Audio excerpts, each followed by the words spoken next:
Oh, hey. Yeah. So I did all of these. I somehow forgot to bring out the packing slips because I'm an idiot. We should send Danny an invoice for these.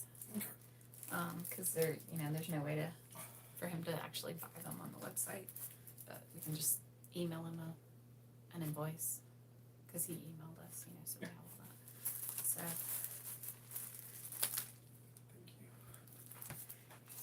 Thank you. That's what makes me so nice.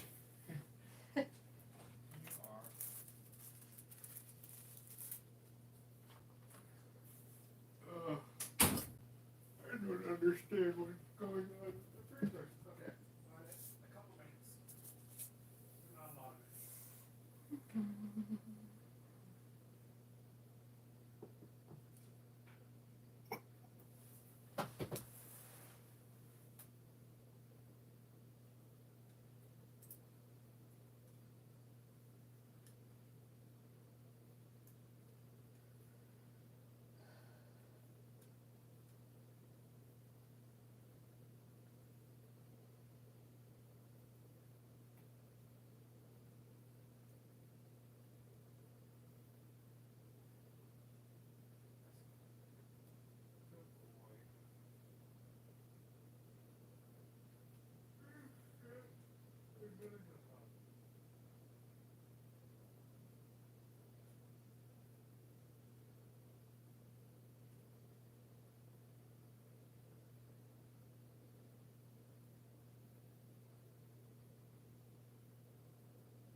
see if I can find some nice music to put on.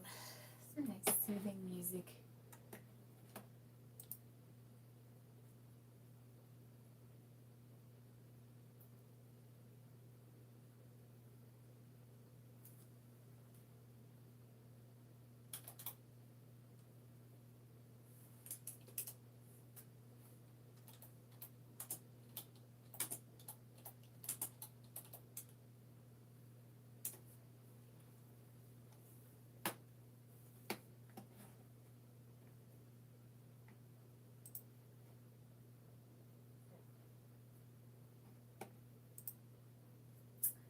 Hi, Sam.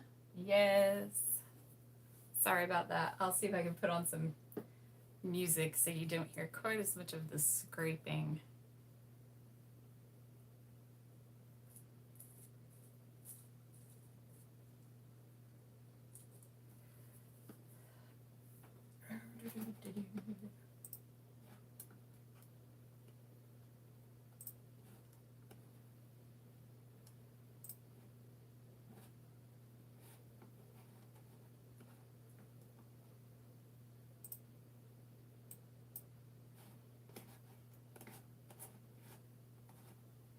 Well, that doesn't want to work.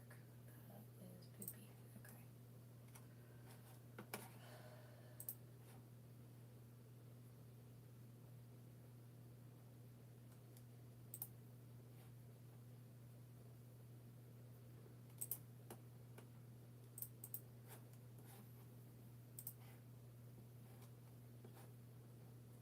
Yeah, I know, but you're right though. It is not the most enjoyable sound. That scrapey scrape on the bisque.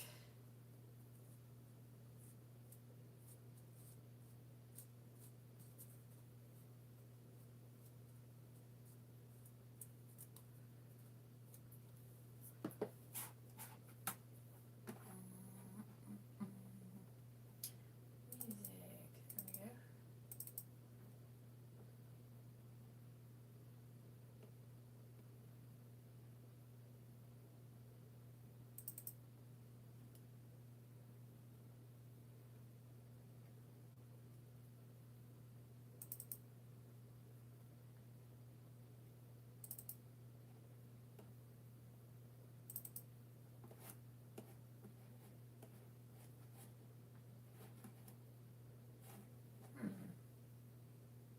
Interesting. It's still not playing. Oh well. That's unfortunate. Okay.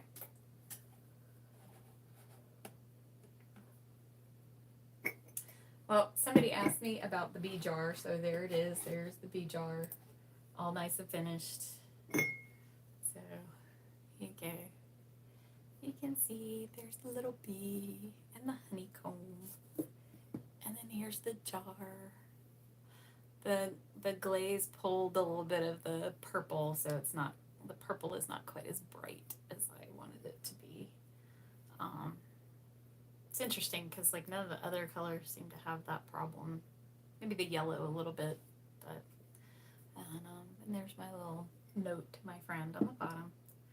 So yeah, that's gonna get packed up and shipped off in a few days.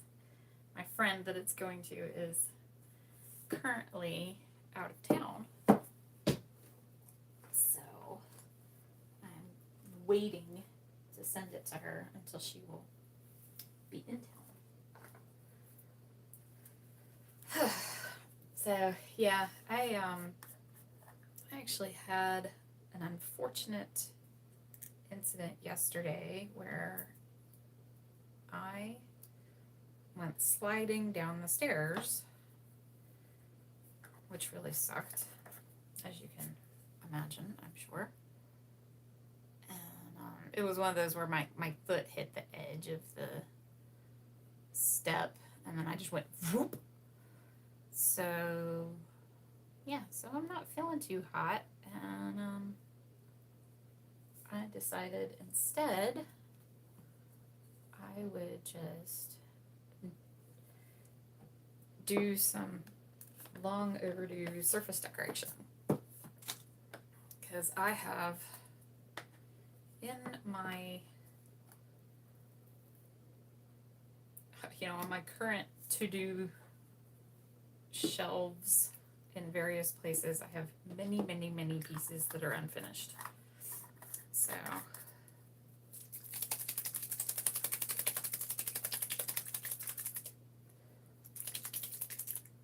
there.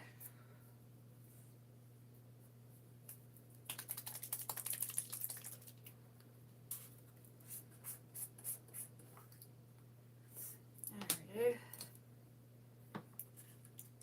Stir this up good so it's a little dried out there.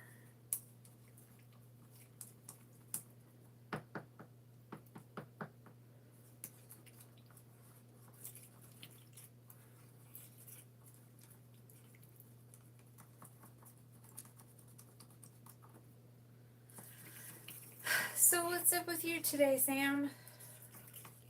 Anything good? I figured since I am completely not feeling physically up to throwing, that I would still do a Thursday stream and just get caught up on some surface decoration and or building a puppet. And as I have a commission for a puppet that I need to make. So yeah. So I'm just hanging out up here in my office today instead of down in the pottery studio.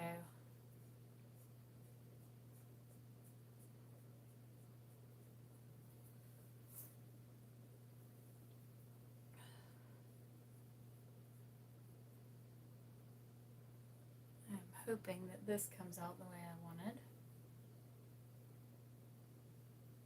Oh, cool. What kind of puppets did you do? Just like glove puppets or hand puppets?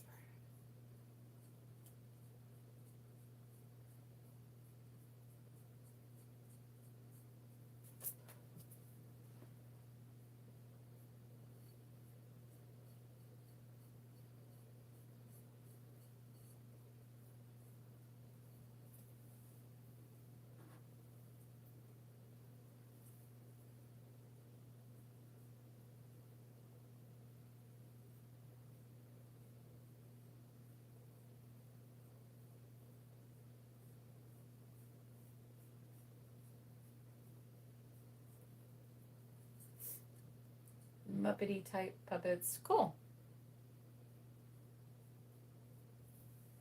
So like hand and rod puppets. That's cool. Yeah, that's the puppet that I need to make at some point is gonna be a hand and rod, like a Muppet style puppet. I figured I'd just throw on a stream, do a little surface decoration, and if people were into it, I'd start laying out the pattern pieces for the puppet.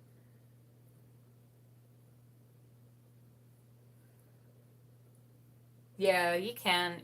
I mean, it depends, right? Like if you're just like you say, if you're just doing basic stuff like with kids, hot glue is just fine.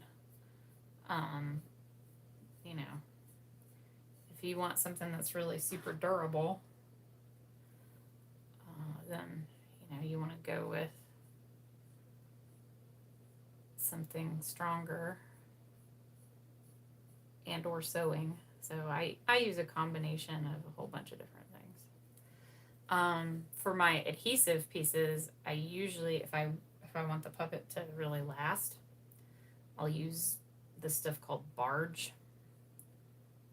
The problem with barge is, yeah, I don't blame you.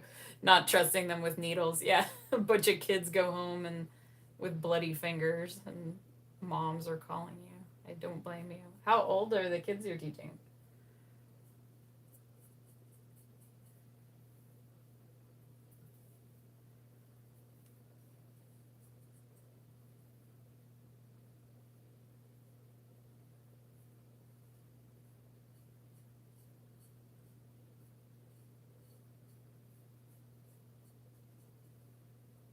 Sixth, eighth grade. Yeah. Oh, for sure. Because they'll, good grief. Good on you, man. Like, freaking middle schoolers are the absolute worst humans. Like, I don't know how teachers do it. Middle schoolers are just they're just starting to realize just a little bit of autonomy, like they're not still in that phase where every adult is God, you know. So they're coming out of that a little bit, but they suck at being people because they haven't had enough practice at it. Yeah. So barge is great. It is not gonna come apart on you, unless you mean for it to. You can intentionally tear something out that's been barged in. But just from regular wear and tear, barge is gonna last really well. The problem with it is it's super toxic. Like, never ever ever use barge in an enclosed space. Um, I built some puppets using barge. Well, the TMS ones I used some barge on, and yeah, every time if I used barge inside at all, I had such a headache later. So never again. I will always, always, always go outside to use barge on stuff. But it's pretty cool because unlike hot glue, where once you apply it, you better get whatever you're sticking to it, you have to get on there really quickly. Else the glue will cool off and dry and you're done.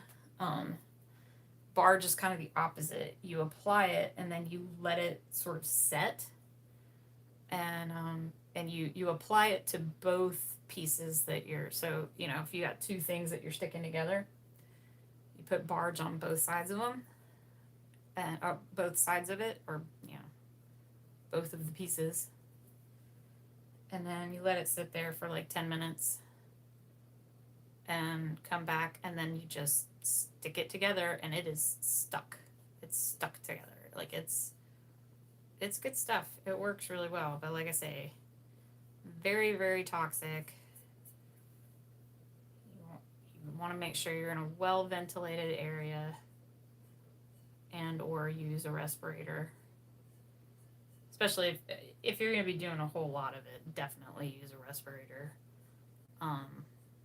I tend to try and apply barge really quickly and then just let it sit and be like, okay, I'm running away now before I breathe too much of this in, just so I don't have to bother with a respirator. But yeah, it's not messing around, that stuff.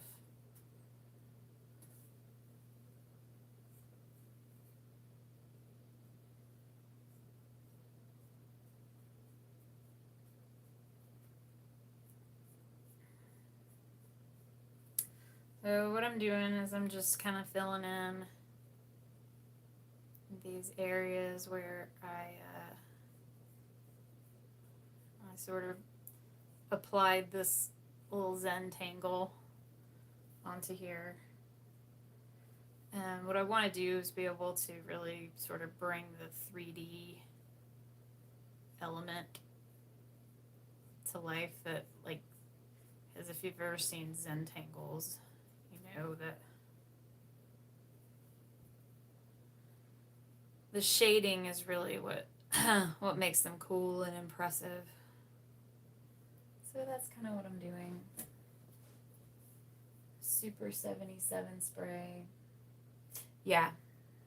Yeah, we have some spray adhesive that is, it's very similar. You just spray it, and then it's stuck.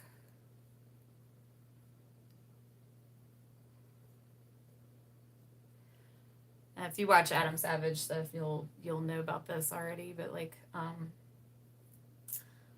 thistothat.com is probably the best resource for looking up, if you want to stick something to something else. Thistothat.com will tell you what is the best thing to use for that particular set of items to get stuck to each other.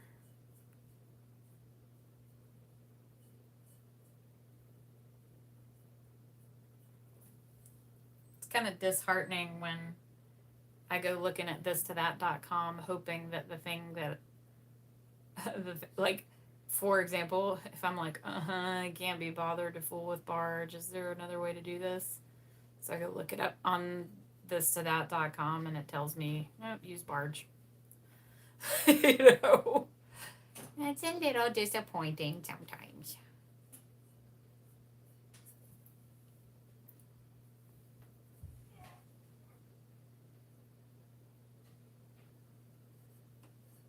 You okay, Chuck?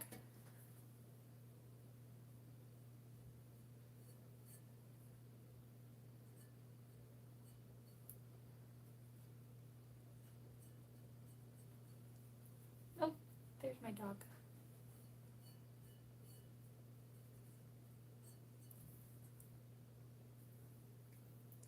So I don't know if I'm doing this well enough where you guys can see what I'm doing or not. But, as I say, I'm just kind of going in. I'm putting, this is, the color I'm using is Elephant. It's the Velvet brand Underglaze from Amico.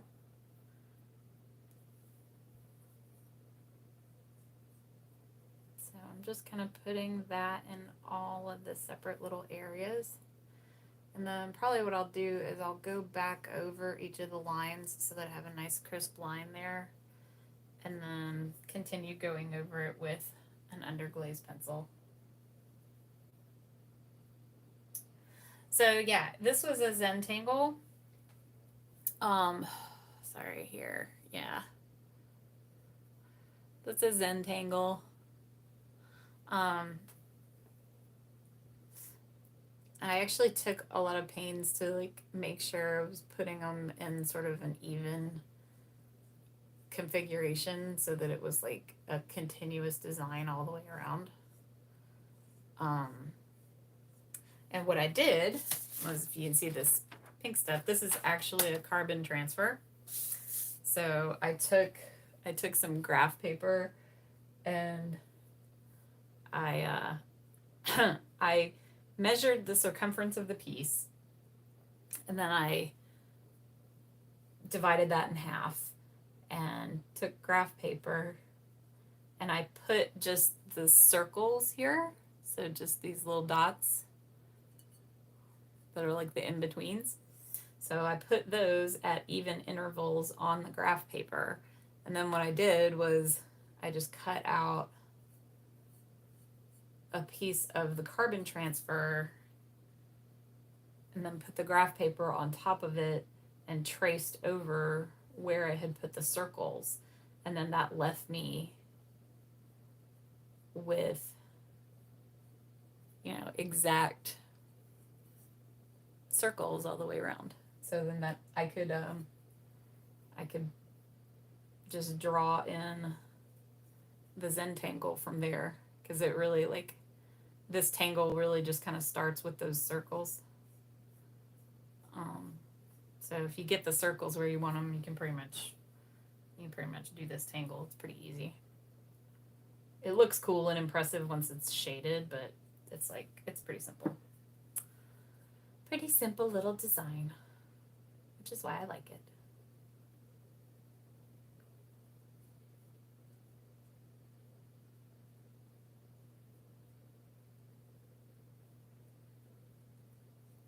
I have another piece that I did like a really busy and wild looking set of tangles on, and it should be Pardon me. It should be out of bisque.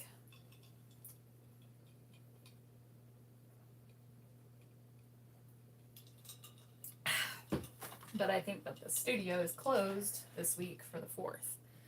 So I just have to wait. You know, just have to sit there. I could probably drive over there and see, because if somebody, you know, one of the staff members or something happens to be there, I would be able to pick up my piece. But I don't know that I have time to do that. I might this weekend.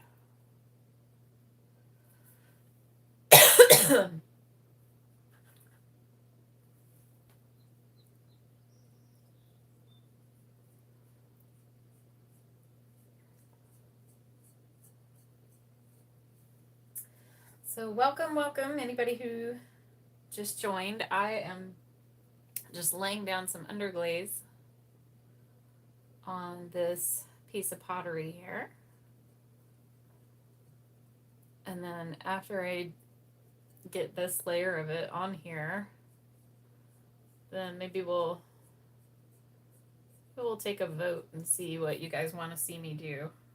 Because as you can see, or maybe you can't, I don't know, but I have here a pattern for puppet head that I need to start working on, because I have a couple of commissions for puppets I need to work on. And then, you know, I also have this other piece right here. Ta-da! That is completely blank. It's been bisqued.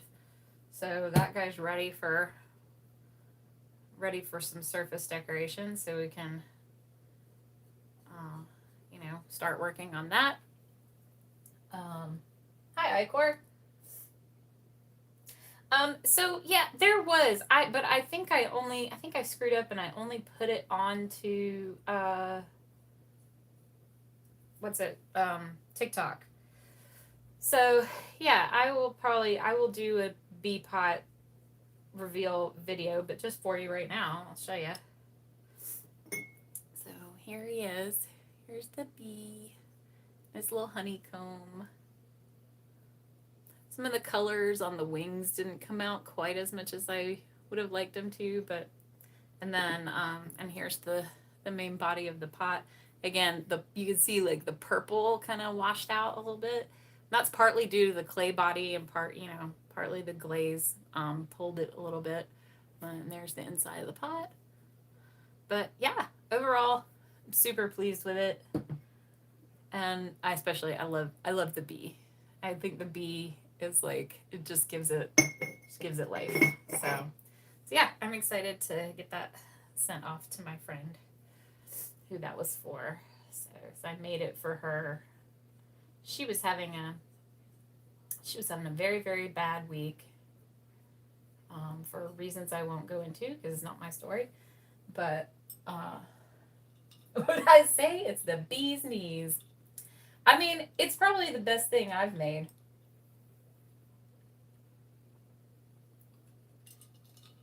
Yeah, you're right, Icar. Like, for completion's sake, I definitely should put a reveal video onto YouTube. I don't know why I hadn't done already. So I'm not great at this. By this, I mean, like, you know, content creating, social media-ing, all that stuff.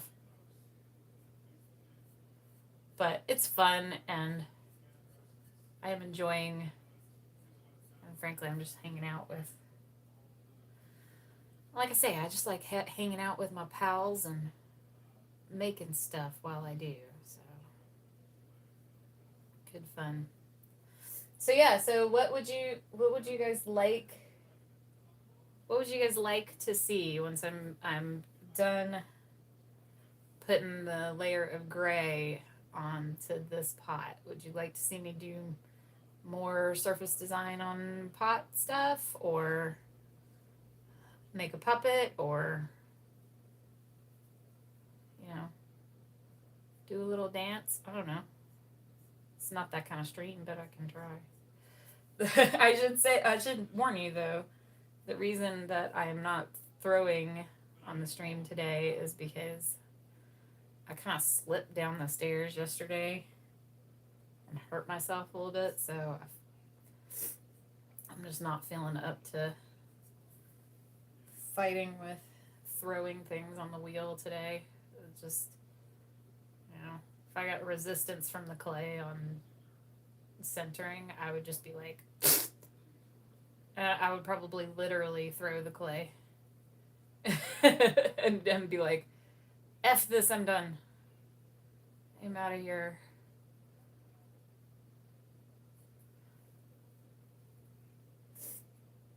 I abstains. I have to pick up my daughter from camp. Oh, I gotcha. Yeah. I know that one. I am soon to be out of the business of having to go pick up children because my daughter is 16. My son already kind of drives himself everywhere, but because he's 18. But yeah, I have been there. I know the feeling.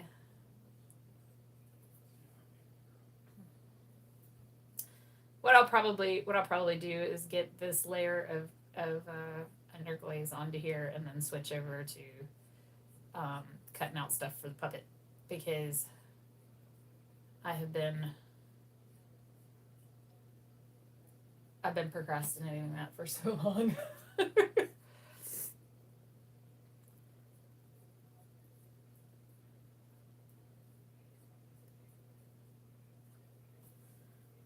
that is what I will probably plan to do.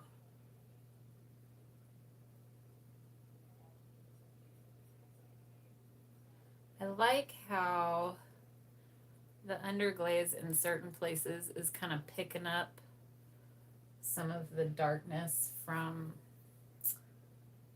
the black underglaze pencil. I'm digging that a lot, actually.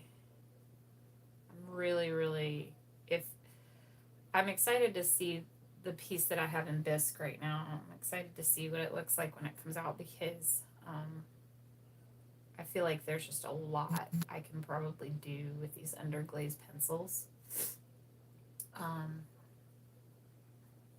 That I can't do quite as effectively with just the underglaze itself or with regular glaze. Because I like having that kind of pencil sketchy style.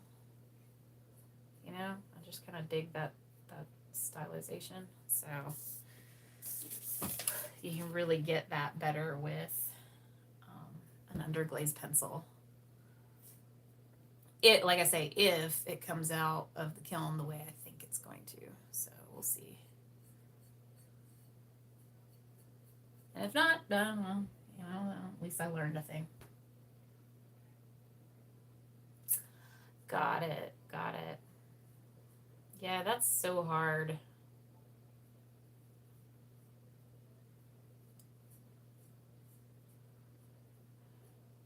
My daughter is also, she's not autistic, but she's neurodivergent. And so, we've had to go through the whole 504 accommodations at school to get her extra time and on tests and do the whole psych eval rigmarole, all that mess. So I know a little bit of what goes on with that, but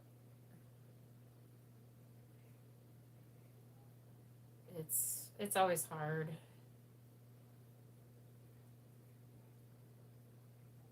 You have to go into the school and advocate for your kid and all that mess. Although I guess since you teach, it's probably a little, like, you at least know how to navigate some of that stuff.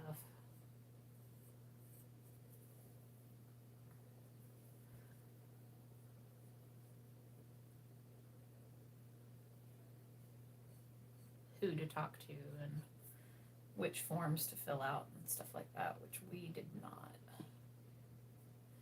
So we kind of had to just rely on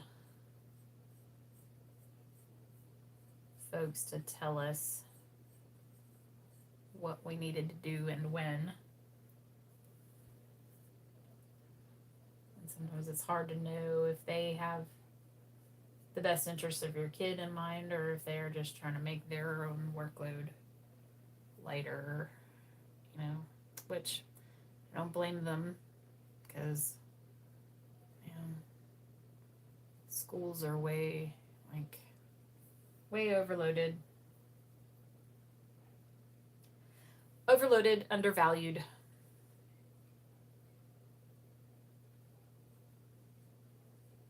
To be sure.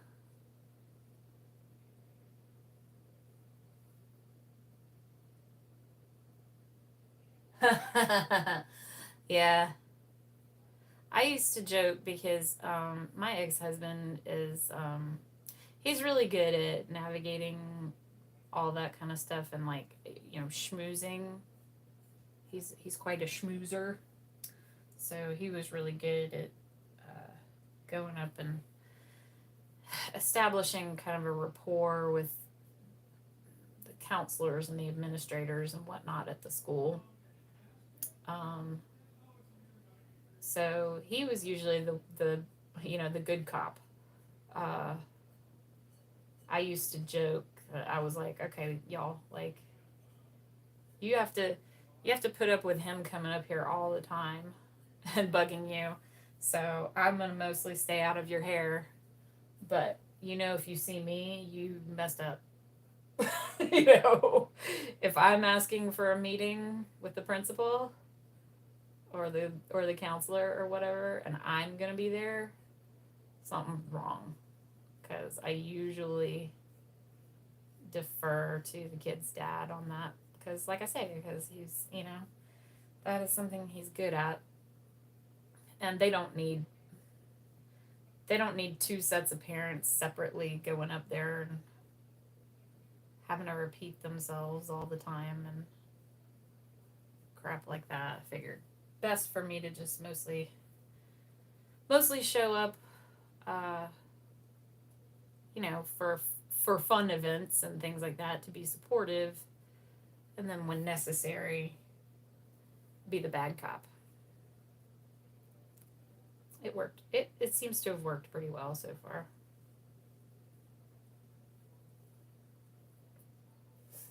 Hey, Leslie. Oh, you're not late. It's fine. I am just filling in this little design on this pot, and we're just chatting.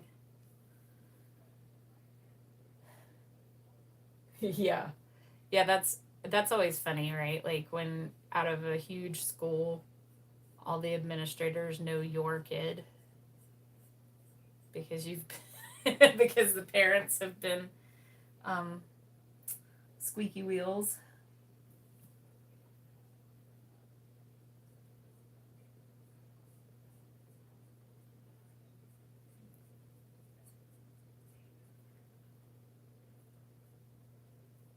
They're seeing a whole lot less of us up at my kids' school, though, because my son has graduated now, so I'll be seeing probably about 50% less of us since we now have 50% of the kids there.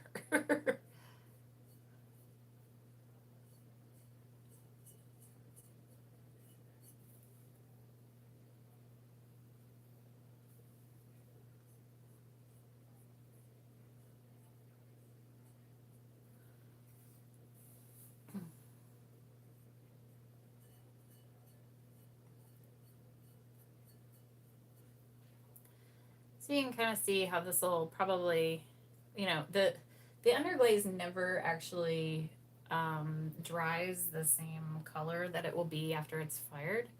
So sometimes that makes it a little bit more difficult, but you can get a general idea of what it'll look like. Plus, if you when you underglaze it, if you just throw it back through bisque again, you can always go back over it if there's stuff that comes out in a way that you don't like. Whereas once you've actually fired it all the way up to vitrification, then that means it's done. And you're not gonna change it anymore unless you like do some serious sanding and refiring, which, you know, I don't like to do. So that's why I usually stick with underglazes and bisque until I am quite happy with what the piece looks like, and then I'll send it through for a final firing and be done with it. Am I planning to do anything with the inside? Good question. I don't know.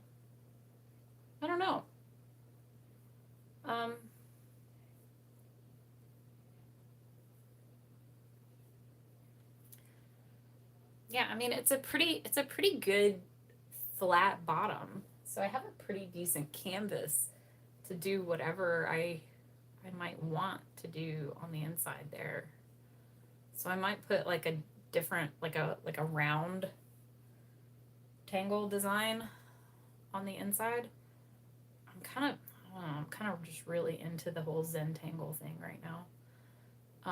I've always found like repeating patterns and mathematical stuff like that really, really satisfying. So yeah, I'm kind of obsessed with learning Zentangle techniques right now. If it becomes another mug. No, I have a mug that it's currently in my damp box. Because I covered it with slip, and so I want it to stay wet until I'm ready to do a design on it, because I'm going to sgraffito it.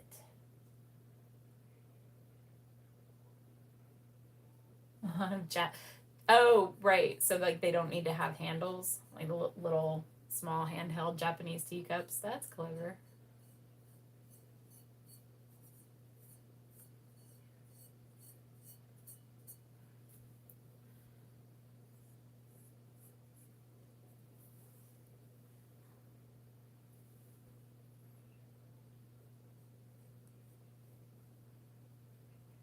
Yeah, I normally don't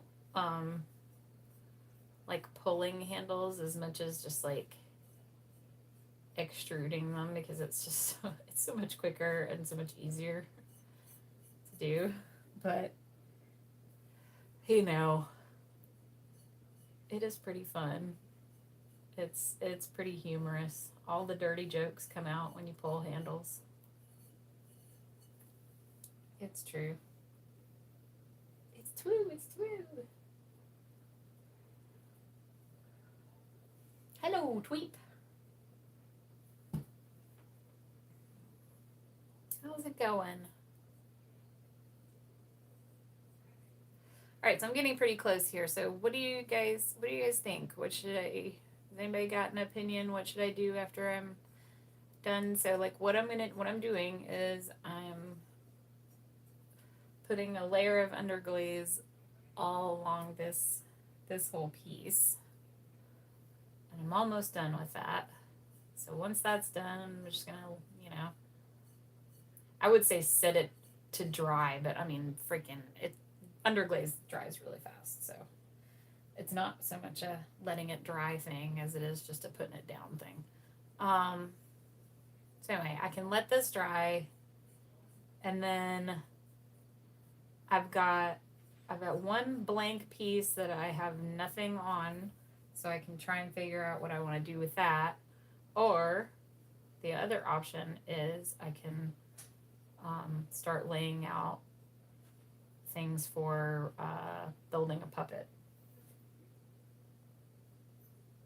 A penis picture. And so I cannot juggle, Sam. Sorry. That is beyond my ability. I mean, I metaphorically, I juggle all the time. Because, you know, I have a full-time job and I like doing creative stuff and I have 2 kids. So there. So I metaphorically juggle a lot, but actual physical juggling, if you want to, I can juggle 1 ball. It's like that. That's what I can do.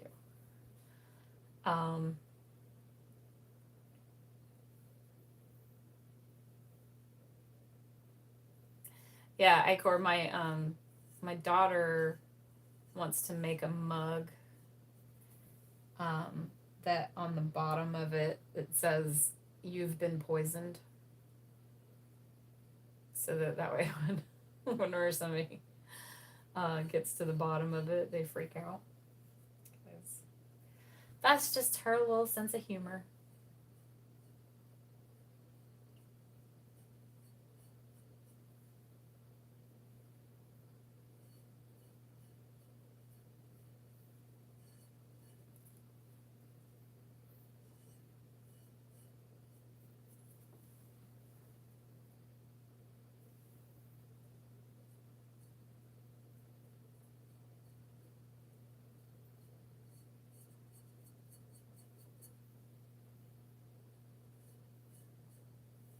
You hear that, Sam? I'm making this scrapey sounds just for you.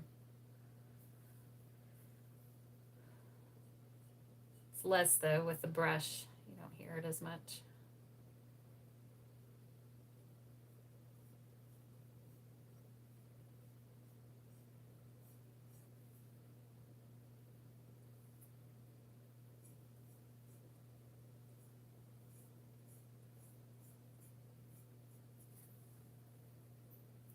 Okay.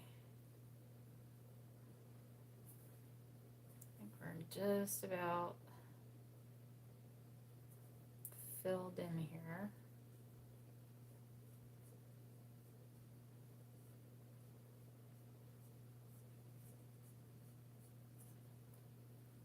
There we go. I miss any spots? Let's see. It's funny, I think I got braver as I went around. You know, I started off a little bit timid with it, mostly because I think I wasn't really sure what I wanted to do until I started, which I do that a lot. I don't know if you guys do that with stuff, if you guys make stuff or whatever, if you just kind of get started and then just kind of let it be what it wants to be, you know, kind of let the piece inform you sometimes. I don't know. I do that a lot. So let's see. So all my little dots are still open, but I think I want to leave those open for right now. Yeah. So, okay. So, let's take a break from the pots for just a little bit. And we're going to cut out some foam. I'm going to play with razor blades, y'all. That's what I'm going to do. That sounds like the most fun right now. Right? I mean, it doesn't get any more fun than playing with razor blades, right?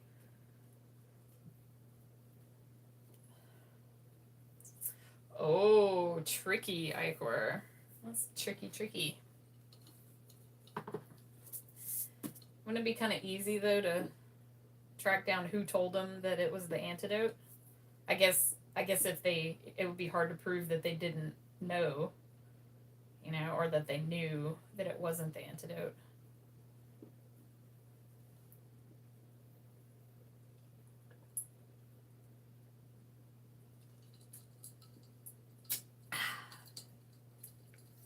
All right. Let's see here. So, what I've got are these pieces. These are actually for 2 separate puppets. I'm gonna just move my little paint puck over here so that I don't spill water all over everything. Isn't that smart of me?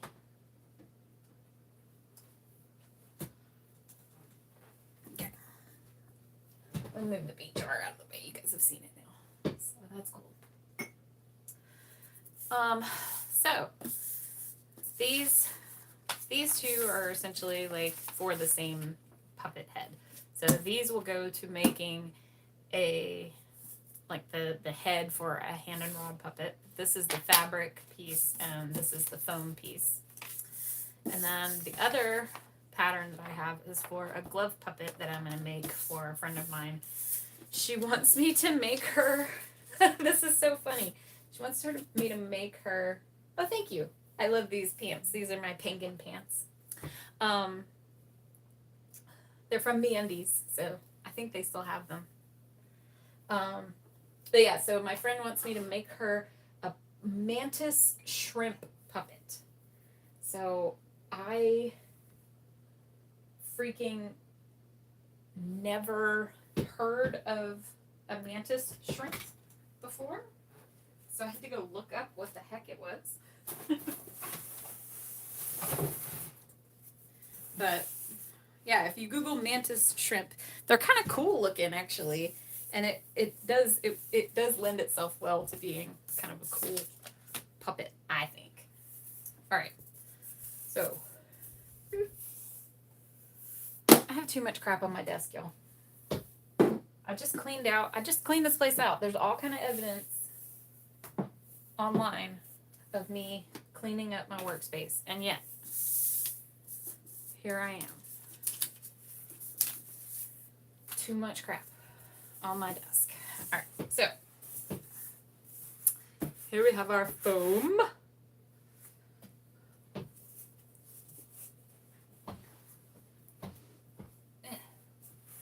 They kill by punching. What? Oh, that's wild. Okay, I did not know this. Okay. So what I'm going to do, I'm just going to take a Sharpie. That was Sharpie, not Selfie. And I'm just going to trace this pattern. Yoop, yoop. This is all going to be inside the puppet anyway, so this part does not matter all that much if it's not perfectly traced. It is okay.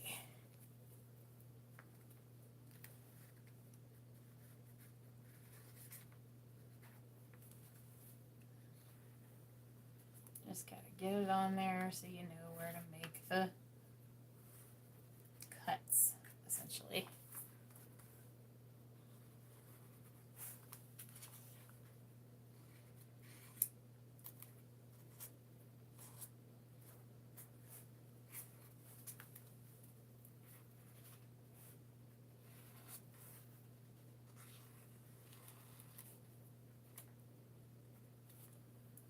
Alright, for some reason I didn't cut these darts out of this part of the pattern, which I don't understand, but I'm going to put them in here now. Is that right? No, of course it's not. Yeah.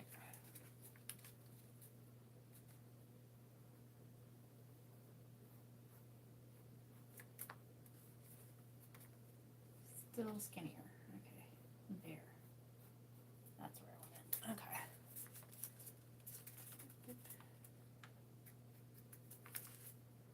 So these little chunks here, these are all going to get cut out, and then when we stick it together, it helps to make the puppet round. It helps to, you know, give it a, because you're taking something flat and making it round. So you do that using darts. So instead of fighting with that again, I kind of love this head pattern because it always kind of looks, it looks like a skull to me at this stage.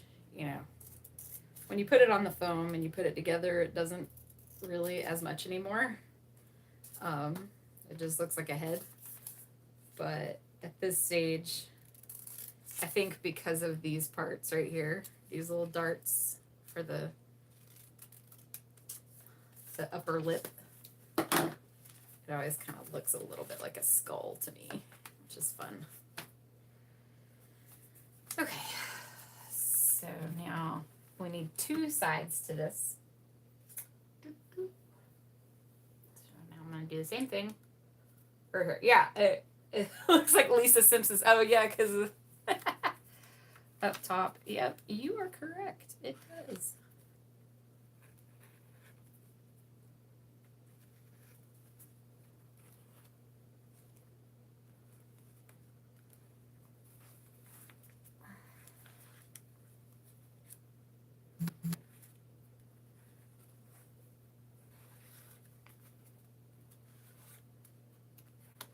Okay, and once I'm done tracing this, I'm going to go into, you know, I'm not going to say don't try this because I'm not Adam Savage, but I will be into, if you try this at home, be very, very, very, very, very, very careful territory. Because I'm going to be using a really freaking sharp blade to cut this out. Okay? Okay. So there we go. There's our head. So,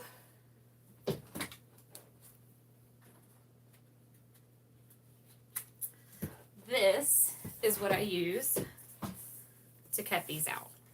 They're called Persona blades. You can get these at like beauty supply stores, places like that. Or, you know, you can order a whole bunch of them online. But they are very sharp indeed. So, be extremely careful and always dispose of them in a safe manner.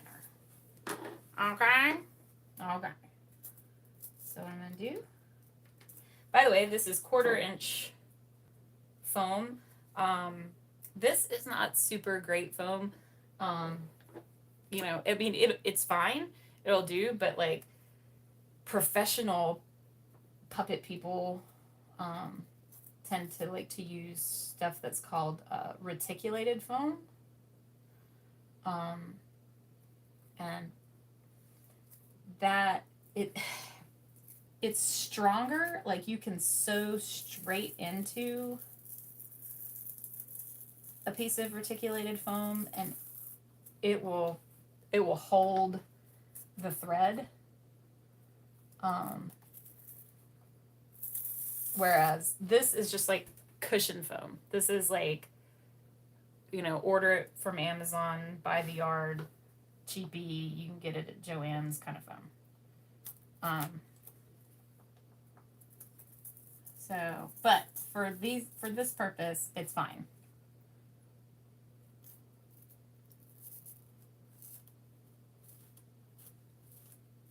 I really should have a cutting board.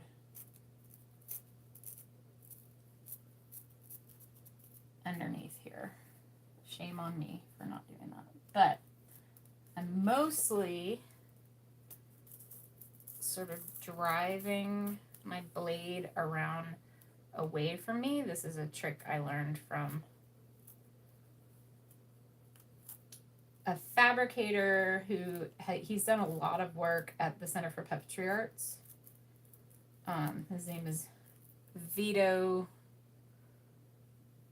Oh my god, I'm having a complete brain fart. I can't remember his last name. But anyway, he was responsible for getting all of the puppets that were sent to the Center for Puppetry Arts to put in the museum and turning them from puppets into museum pieces. He also like professionally builds mascot costumes and stuff like that, and you know, builds puppets as well, so he knows what he's talking about. But like, you know, I mentioned that the reticulated foam is typically what the Muppets are made of, stuff like that. The problem with it is that it degrades it degrades fairly quickly and really thoroughly over time. Reticulous and articulated. Yeah. Well, that's the Muppets for you. They are ridiculous and articulated. Yeah, this foam is great because it's like, it's pretty cheap. So you can get like just a big roll of it and make lots of stuff with it. So.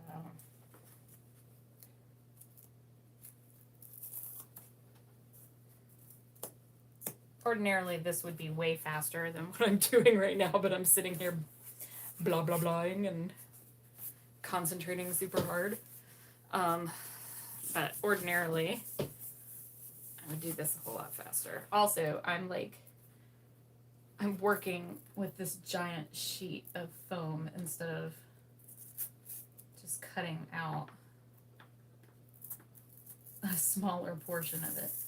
Why I'm doing that, I don't really know.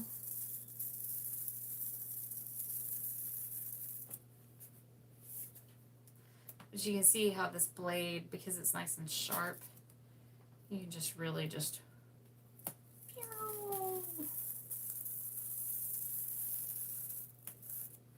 so you just cut right through that.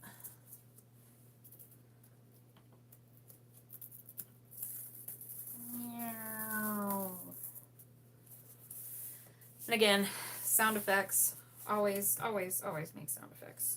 It's very, very helpful for the creative process.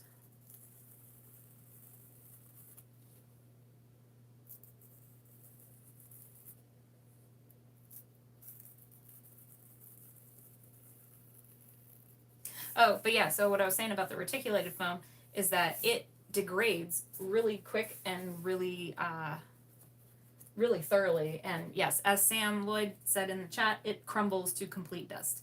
So some of these pieces that Vito would open, he would just get a box. They wouldn't label it or anything. Like he wouldn't know from day to day what he was gonna get. So he would just open a box and there would be like Agra from the Dark Crystal, or or Ernie from Sesame Street, or a Doozer, who knows. So yeah, and oftentimes the insides of their heads would be complete and utter sawdust by the time he got them. So yeah, he would have to replace them. Scott foam, that was the name I was trying to. You'd think I would be able to remember the name Scott.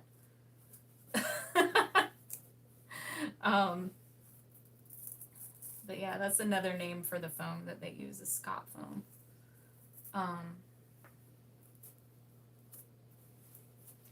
But yeah, that stuff does degrade, and as I say, it's kind of expensive. So I don't know.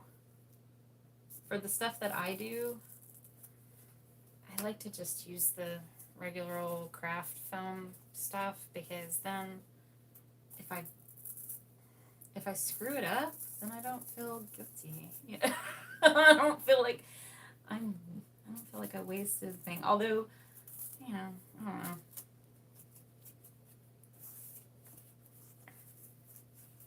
If somebody asked me like, "Hey, I want a super professional puppet and I want you to use reticulated foam," okay. If you want to pay me for it, sure. I would probably still do a prototype of whatever they had commissioned me to do out of this stuff first. And then that way, if I screw it up, I don't care. And if I don't screw it up, well, then I have an extra prototype of a puppet laying around. Okay, so I'm going to cut this out.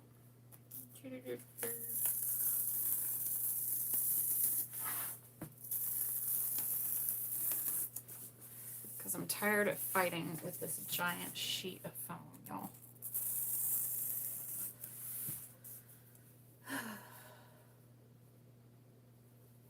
Yeah, sure. You can tell Scott that I forgot that his name is synonymous with puppet skulls. that is okay. I am sure he will not mind. Alright, so I'm going to put this over there because I'm done with it. I'm going to grab this here power cable and make sure that my phone doesn't run out of power while we're sitting here chatting away.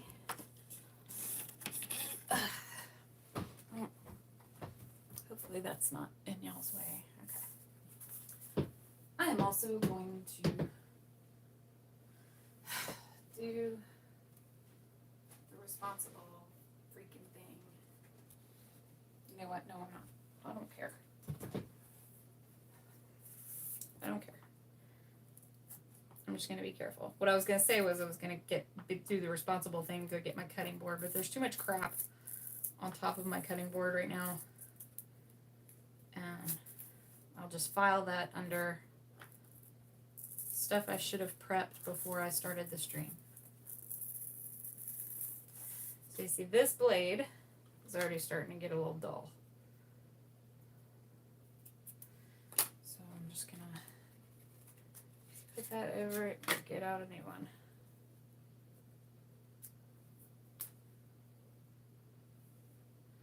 Yes, Sam, I have seen how doozers are controlled, and it is amazing. What's interesting to me is that it's honestly largely the same as it ever was, just better. You know, like doozers have always been operated on a Waldo, and but like if you look at the old Waldos, the old Waldo controls versus the new ones, it's like they're like freaking Cadillacs now. It's amazing looking. You know, like they're super responsive. And what's incredible to me because I have always been a huge sucker for any kind of behind the scenes footage. So I love watching that stuff.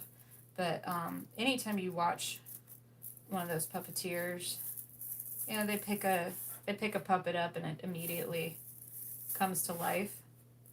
And what's amazing to me is that the doozers are no exception. Because you don't really notice it as far as them coming to life as much as you do when the puppeteer takes their hand out of the control.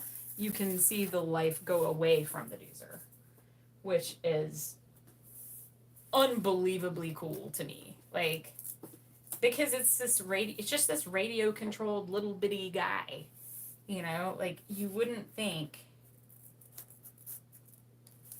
I don't know, it's just impressive to me that those controls can translate that level of sensitivity to the puppet, you know, just through this little remote, as opposed to a puppeteer's actual hand being inside of something. So, anyway, I just think that's really cool. So, alright, we're almost done with foam.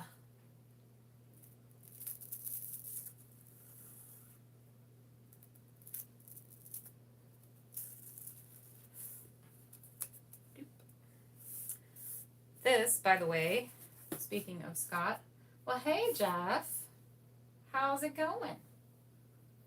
Yeah, same, Icor. I also am, like, really, really, I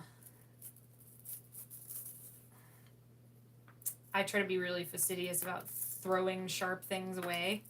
So I've got a whole box of these suckers over there that I have dulled out, and I need to get a metal box. And what I need to do is get a metal box and then put a slit in the top, and then put the used ones of these in there and just go thunk. So, and then tape it up super good and throw them all away when it's full.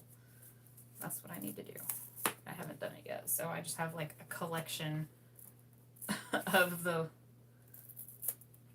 dulled ones out there.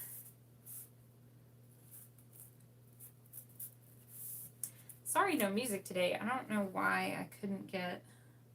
I'm streaming from my phone, so that's one thing, because I got the rig for doing the overhead thing, and it fits better with my phone. It was just easier to do with my phone. And normally when I'm downstairs, the little jazzy lo-fi hip hop I play for you guys is I stream it through my phone, so can't do that if the phone is what's streaming.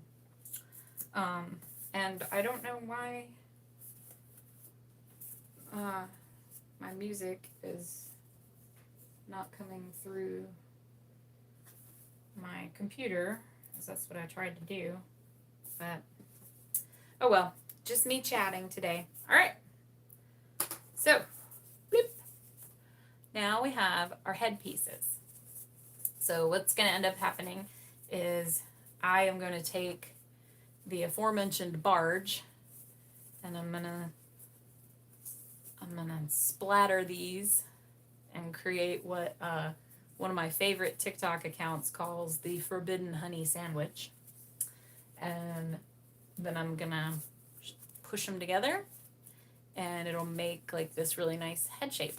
So those of you who were either in Vegas or saw the video of the puppets that Chuck and I performed with at the TMS Vegas show, this was the head shape that I used for the Scott puppet. So there's that. All right. So now we're done with that, and we're done with foam. Yay, done with foam.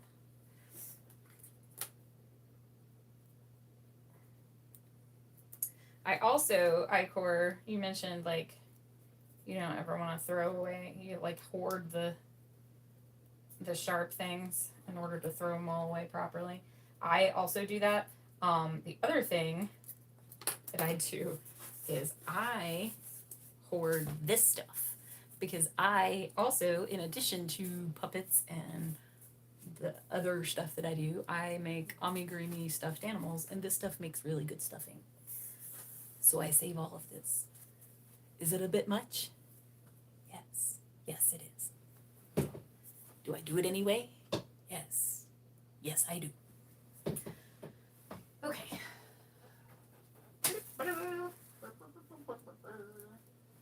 All right. Is Travis in here?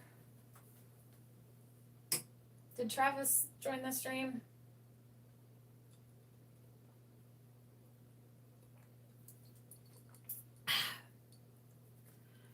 So, all right. Spoiler alert, this puppet is for Travis.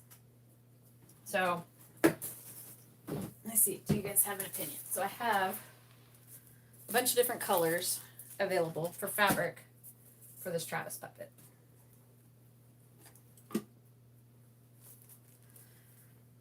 So the one that's on top, I think I'm probably going to use this for like the body of the mantis shrimp, because I think it'll go better with that.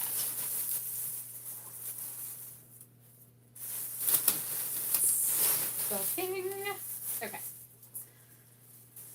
So I have this blue. I also have a little bit more. Hey, okay, yeah. I'll have a little bit more of this tan color. This is what I used for the TMS puppets. And then one other option, I have a couple other colors besides this, but none of them I want to use for for Travis. No, the mantis shrimp is a separate project, Icor. So the mantis shrimp is for a girlfriend of mine. The Travis puppet is just Travis. So the other option is I could make Travis like a Simpsons character. and I use this yellow. What do you guys think? Do you guys have an opinion? What should I do? Because like he asked for it after the TMS one, so I'm a little partial to probably just using this, like the, regular old, beigey kind of skin tone, palm colored white people skin tone. But I don't know. Part of me thinks it would be kind of funny to make him yellow like a Simpsons character. Because, it's Travis. So, anyway, but yeah, like, I think this is going to go on the inside of the mantis shrimp. I'll show you. It's not really an unboxing because it's not in a box, but it's an unwrapping. This is the fabric that I bought for the outside of the mantis shrimp.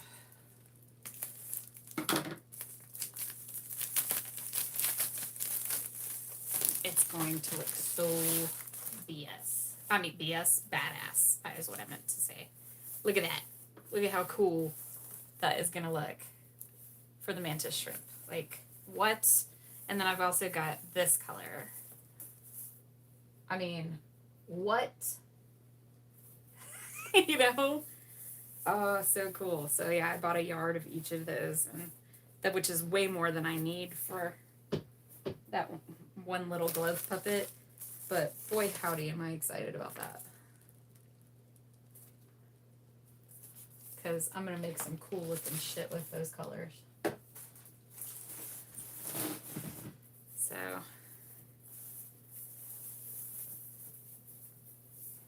yeah, this stuff is awesome. Okay, so, but for Travis, we're going to make Travis be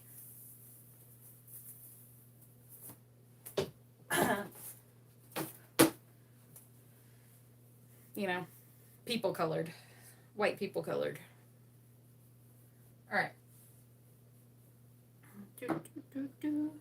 So with the fleece, and this is normally, again, I'm not using as nice a stuff as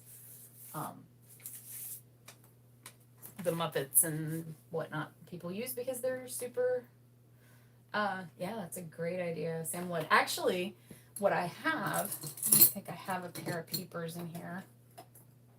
I do, but they don't have green eyes. But, so, we make peepers, which, we gave out to people at TMS. If you haven't seen these, go to peeperspuppets.com. So that's what these look like.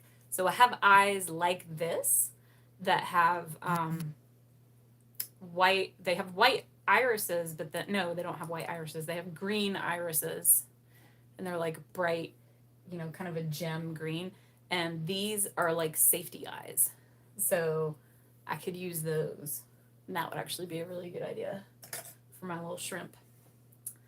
But anyway, so this is just regular regular Joann's fleece. If you want to use the fleece that's like what they use professionally, you would use what's called Antron fleece. Some people also call it Muppet fleece. There's a new kind of fleece out now that's called F3, and it's got a really cool look to it, but again, it's really expensive. So, but there's a couple of things you always want to be mindful of when cutting out the fleece. So the foam doesn't really matter. It's all going on the inside. With the fleece, you want to make sure you know which is the right side and which is the wrong side of the fleece.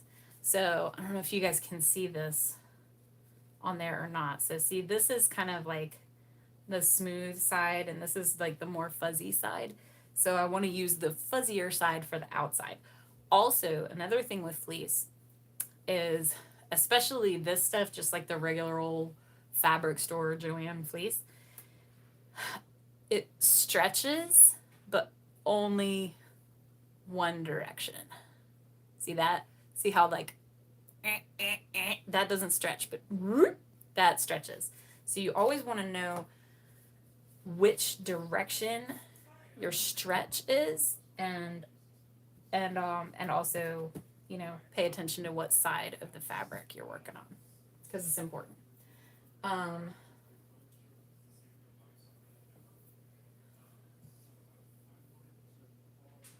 up old knit shirts that don't fit me anymore. Yeah, I have a thing for doing that too. I have so many projects that I wanna do with stuff. So this pattern, and by the way, I got this pattern from Adam Kurtlinger, I think is his name. He's a puppetnerd.com. So if you go to his website, he has a bunch of these patterns. I think that's where I got this one, was I purchased it from him. So you also want to be careful not to get into like the selvage over here. So those of you who are familiar with fabric will know, you know, just like avoid this little area, which is where they, you know, they cut off the, what's the word I'm looking for? The bolt, because it's got these little perforations in. So, all right, so this one, it flips over and it's actually all one piece. So, what I think I want to do is fold this in half and line up the flip side so that I only actually have to outline this once and cut it once. So let's see.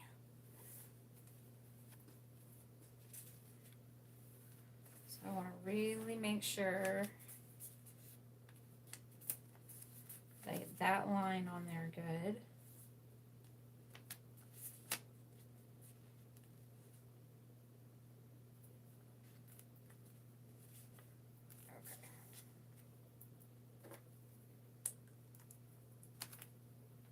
In my outside, and yep, stretchy part's going the right way.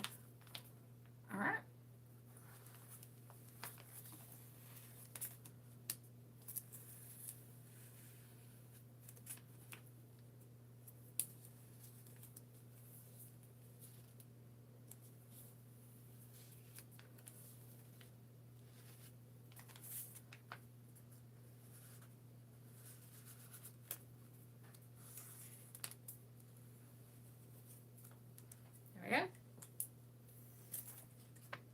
Ta-da.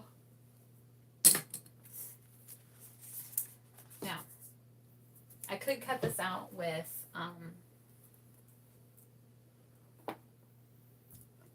a Persona blade, but I'm not going to, because I have really nice shears and they work better. So I'm going to use these. Just for, you know, for fabric, I have a little more control with these. Some people disagree. Some people are like, nope, I can cut fabric way better and faster and more accurately with a Persona blade. So flip on the shears, but I don't know. I just like it better. I like this better.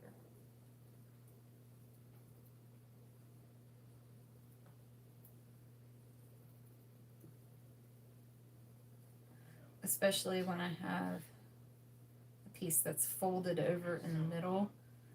And so it's actually like really important that I keep it still so that when I'm cutting it, both of the halves will be the same, which is actually important in this case. Because otherwise Travis's head will be lopsided.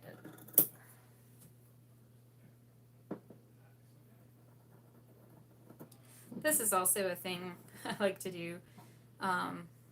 Maybe this is just me, but I kind of cheat when it comes to darts like this. It's a pain in the butt to like cut, and then turn. Bleh. So I just cut it as though it were on a solid arc, and then I go cut the dart out later. I just find it easier that way. That's one of those things where your mileage may vary.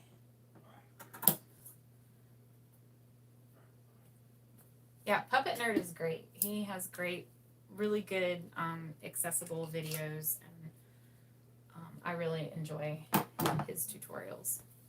So there we go. So now we've got the head, the fabric for our head. We've got the foam for our head. And so now I need to, barge the headpiece together. And then this is how this will go on here. Is like this will open up. And this goes over here. And the good thing about this particular pattern is that because it's not two separate pieces, it's one piece. This part right here is going to be the front of the head. And so I won't have to fool with trying to, hand stitch the middle seam and then make it disappear and all that stuff, because it won't matter. Especially, I don't think I'm going to need to do any invisible stitching for this puppet at all, because Travis has a big beard. Oh, that's awesome. Now, I might eat those words later when I'm like attaching, whatever I end up using for the beard, and go, oh my God, this is such a pain. And you remind me like, Amy, you were so excited about not doing invisible stitching because of his beard. Fair enough. So anyway, so we got a good start on our Travis puppet here. So I'm gonna set that aside for a little bit, and I'll barge those pieces up, and I'll do a time-lapse video that I'll post here so you guys can see like the whole process of making Travis's puppet. So now one last thing before we go. I have not read the Mistborn series by Brandon Sanderson, Travis Moore. I know of it. I have had it recommended to me a non-zero number of times. But I have never read it. And I think part of that is because, like, Brandon Sanderson is so well known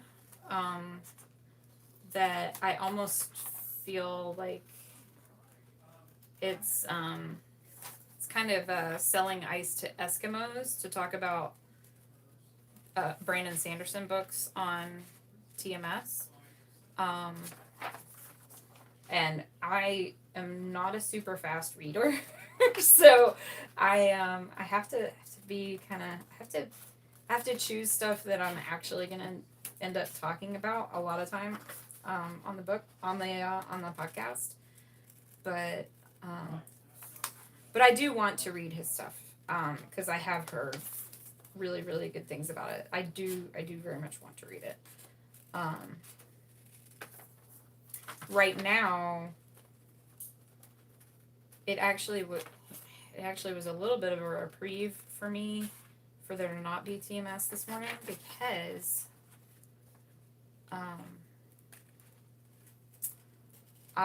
ever since starting the Silo series, I'm obsessed. So I'm knee deep in the second Silo book right now. And, I can't just like keep talking about books in the Silo series, until I'm done reading them. That would not be fun for anybody.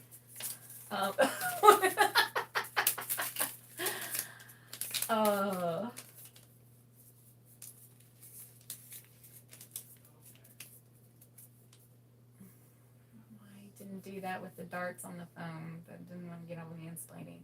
Oh, as far as like cutting it out with one, yeah, I mean, on some of them I kind of did, Sam. Like, you talking about like where I just cut it like an arc and then went and cut the darts in later. Yeah, some of them I did. But you're right. You're right. You're right. You know, I know you're right. Yeah, the Silo series is great. It's great. I love it. It's great. Yeah, I I consumed it very, very, very quickly, and we had started watching the show, and then I found out it was a book or a book series, and I kind of challenged myself because we started watching it, and then we binged all of it that was available, and freaking got to the end, and we're like, oh no, there's they haven't released all the episodes yet.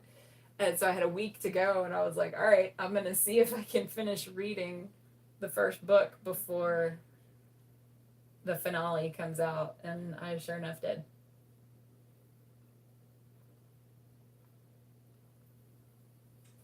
All right, Travis, I hear you. I promise I do want to read Brandon Sanderson. I do not have like other than just haven't got around to it. I don't have a reason not to. Like I am interested in doing that. Let's see. Is this piece big enough? I bet it's not, but we're gonna see. Ugh. Thanks for hanging in here with me this long, you guys. I just looked at how long I've been on the stream. But I'm just working on stuff. So let's see, it could go to right there.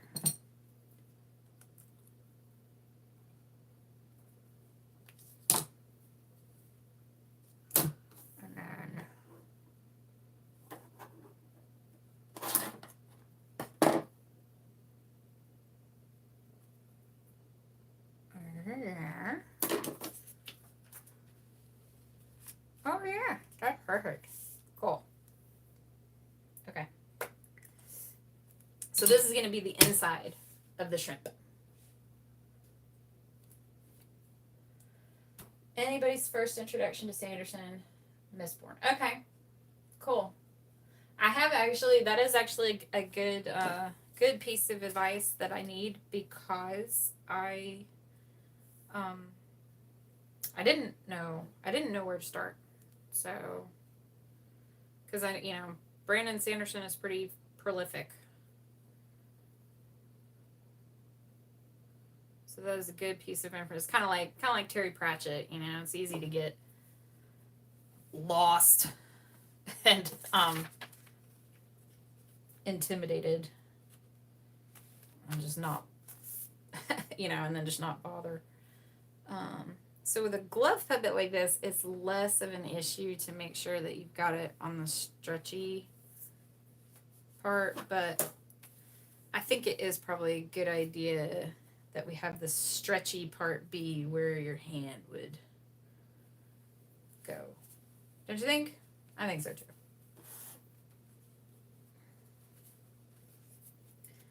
All right.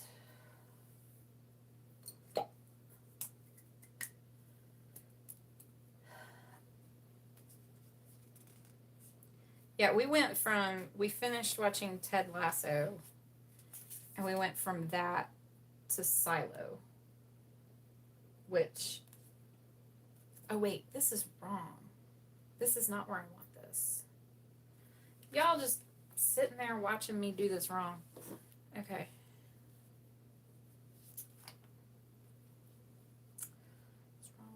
It's wrong. Okay. So if I put that there.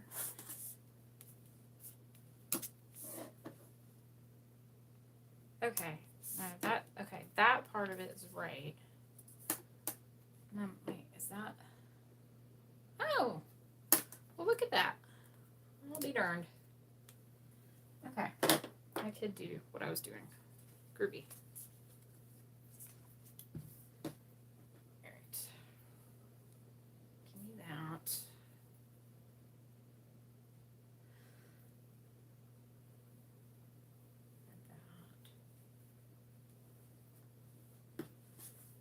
confused myself for a second there, folks, but I'm back. I'm back with it now. Everything's cool. Everything's fine. We're all fine here. How are you?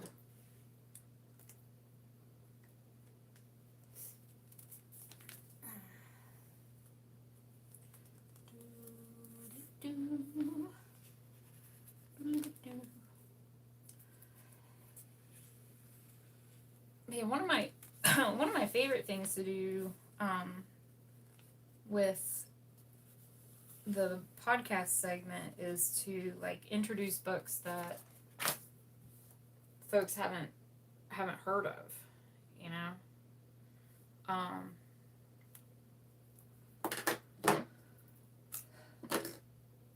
And I realized, like, yeah, early on I did a lot of stuff like John Green and Hank Green and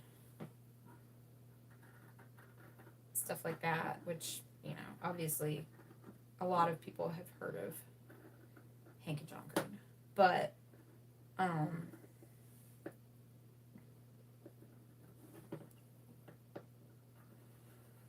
beyond that, you know, I like bringing up books that maybe nobody's heard of, or maybe they heard of it but it was like a long time ago. You know, stuff like that. I also like to do stuff that's kind of timely, so, you know, like if it's International Women's Day, you know, feature a female author, you know, do a black author for Black History Month, stuff like that. Makes it easy to pick something if it's on theme. Again, you know, not always something that somebody would have heard of. And I definitely enjoyed doing the piece where I featured banned books, because usually if people in power are banning books, there's a reason. Okay, so that's how this puppet is going to be. Boop. All right, Sam. Well, you know, drive carefully. Yeah, exactly. Fascism. If politicians are banning books, then it's that's usually the stuff that you want to read, like, because there's something in there that they don't want you to see. So, hi, Brian. Oh no. Well, you can't have an outlet without power. That's no good. You don't want that. So I'll show you what we have done so far. Let's have a recap. So I started with putting this kind of gray underglaze onto this piece. That you can see I've got like an outline for this Zentangle all the way around on it. So that's what I did at first. And then we set that aside and we moved along to making a puppet. And this puppet's going to be for TV's Travis, who requested it of me after TMS Vegas, and I'm slow and slack, so yeah. So we cut out the foam for these pieces, and later on I'm gonna go outside and stick these together with some barge, and it'll be, you know, nice and puffed out and actually look like a head. This is the same pattern that I used for the Scott head for the TMS puppets. And then we cut out the fabric to cover that head. And then lastly, I'm working on making a little glove puppet. And this is going to be the inside of a puppet that I'm making for a friend of mine who wanted me to make a puppet of a mantis shrimp. Which, if you don't know what that is, you are similar to me, because I did not know what that was until I looked it up. But then when I looked it up, I was very excited, and I went and bought this like really cool shiny fabric. And so this is going to be the inside part that you're actually going to put your hand into to operate the puppet. So yeah, got lots of little projects going on. Yeah, I'm going to need a lot of beard fur. That's funny that you say that. I actually mentioned that earlier because this pattern for the head fleece, you know, it goes over a fold, so you only have to have a solid piece, right? And you know, instead of having two separate pieces that you have to stitch together. And the way that this works is that this part right here is one solid piece that goes in the front of the face. And so I was like, yeah, so that's cool. So I don't have to like sit here and pick out seams in order to make any stitches invisible. But then I was like, oh, I'm probably gonna eat those words after I, you know, start attaching things for the beard. Because there's a lot. That's a lot. but yeah. So that's what we've been doing. We've just been hanging out here. Yeah, thanks for the recap. Well, honestly, I was gonna start kind of cleaning up a little bit, but I'll do a little bit more on my pot here while I'm sitting here. So, because that's more fun than cleaning up. So, this is an underglaze pencil. So what I'm going to do is I'm going to take some of this and go back over some of these lines all the way around, which is just going to kind of give it some more depth. And it makes a really fun squeaky sound. Just kidding, it makes a horrible sound, but you know, it is what it is.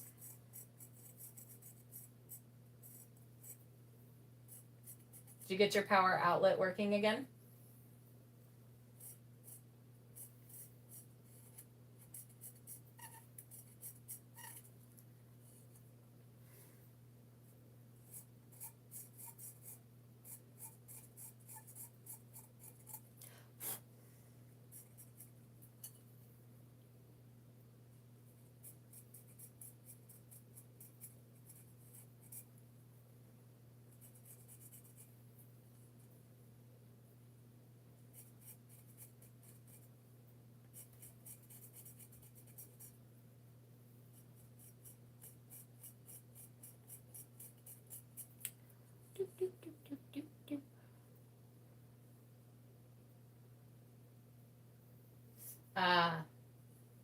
Yeah, you know, so we actually, Chuck and I actually bought a vacuum former, and turns out it takes so much power that like we could not have it on the same circuit as literally anything else. It just was unhappy being on the same circuit as anything. That was a thing that happened.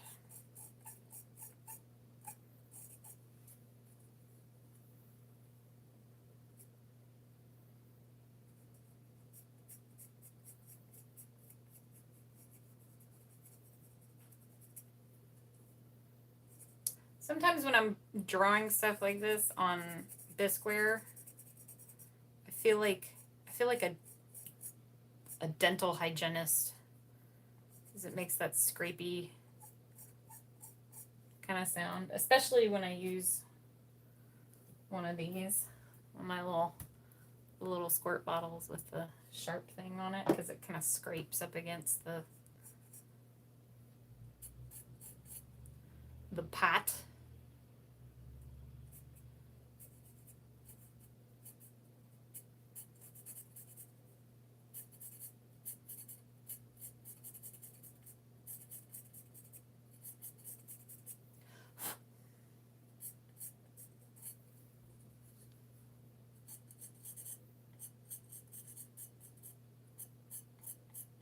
feel like I'm a dental hygienist, like scraping plaque off of somebody's teeth.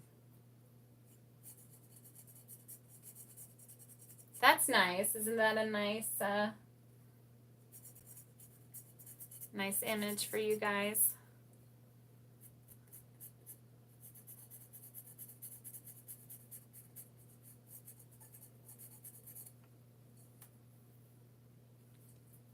So yeah, you can kind of get the idea of what I'm kind of going for there. So I'll end up doing that all the way around at some point. But that's boring. So one more thing I want to try. I've got this piece here. You see, it is blank. It has nothing on it. I want to put something on it. I've never done this before. I'm trying this brand new. Okay, Leslie, bye. So I bought this at a ceramic supply store. It is a transfer sheet. So basically what I can do is I can cut out any of these little images and then take a wet sponge and stick them on here and they'll stay. Like they'll make the image transfer onto the pot. So we're gonna see how well this works. I'm excited. I think it's big enough I can get my big Totoro on there.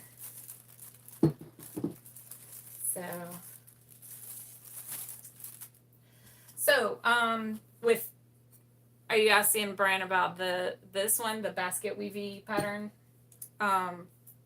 With that one, yes, I mostly went freehand. What I did, because I wanted to make sure it was evenly distributed all the way around, and so that I didn't end up having like a weird,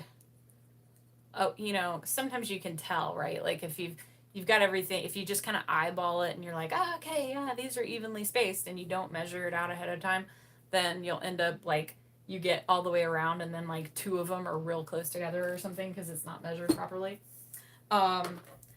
So what I did was I measured the circumference of the pot, and then I took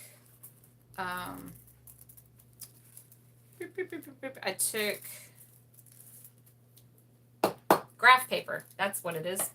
I took graph paper and evenly placed these little circles. So I just basically did some math and figured out like, okay, if I want all the things to be evenly spaced, like how many of these little circles can I get in? And then did the math and did that. And then I drew it out on graph paper for the circumference of the piece. And then, excuse me, I took some of this, which is like carbon transfer paper, and I put the graph paper on top of it and then just wrap this around the piece so that I could transfer where just the dots. And then I just freehanded all the rest of it. I just like once the dots are in there, then it's just a matter of going zoop, zoop, zoop. So I sort of freehanded it, but not like 100%, if that makes sense. Okay. Back to my paint puck with my water.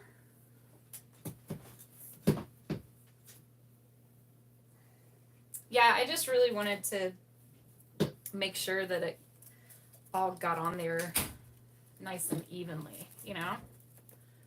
Hi. You look like you're looking for something. Floor.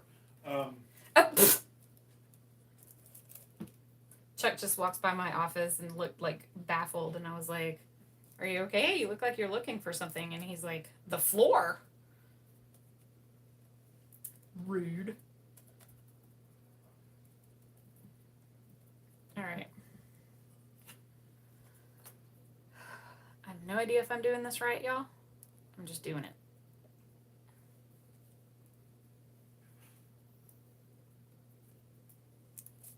Oh no! what I was afraid of happening. Okay. It's gonna be okay. It's all gonna be fine. It's gonna be fine. It's gonna be just fine.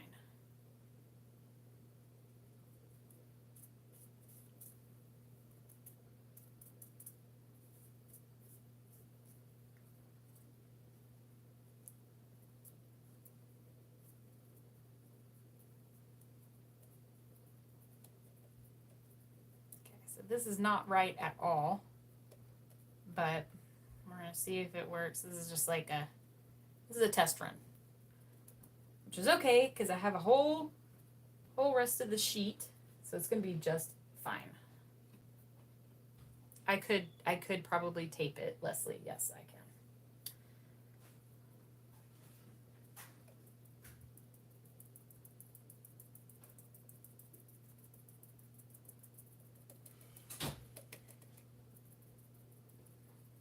Sure I get it all up in there.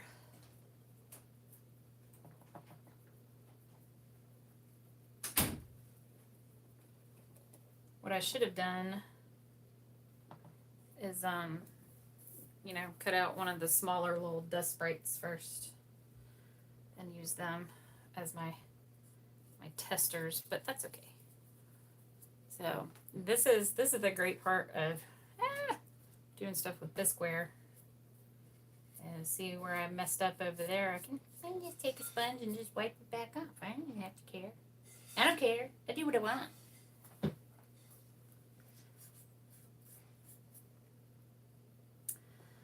Okay. I don't know how long that has to sit. It didn't come with instructions, so I'm literally just like, okay. All right. Bye, Leslie. Thank you for coming and hanging out.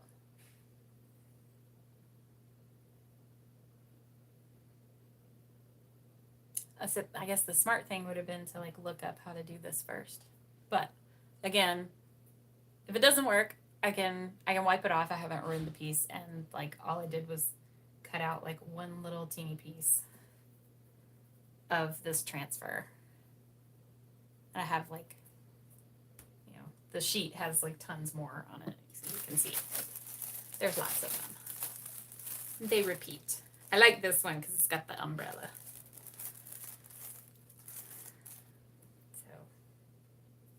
All right, are you ready? Fortune favors the bold. Here we go. It's kind of meh. I mean, it's on there, but it's not really, it's kind of smudgy. So what I think I'm gonna do is I'm going to take my little squirt bottle full of black underglaze and then go back over it. Yeah. So that went okay. Not bad. Not great. It's not like perfect, but it's there. It's on there. And yeah, it's good enough that I can like go over it with my my underglaze pen and get it on there to where it's recognizable. So that's cool. Yay. And you can see the parts where it's kind of smudgy. So those are parts where either the paper folded over or I didn't actually like apply enough water there, or it moved around or something like that. But that was a good first little test. So that's cool. So yeah, so I'm probably going to end up covering this piece with lots of these little My Neighbor Totoros and little dust sprites and things like that. Could be a bit darker. Yes, and that is what I will do with this stuff. So this is just like underglaze. So this is like exactly like the stuff that I was painting on here. It's just in a squirt bottle. So I can take this and it's got like this really fine tip. So I can just sit here and just go over it. Here, I'll do a little bit real quick. Doot, doot, doot.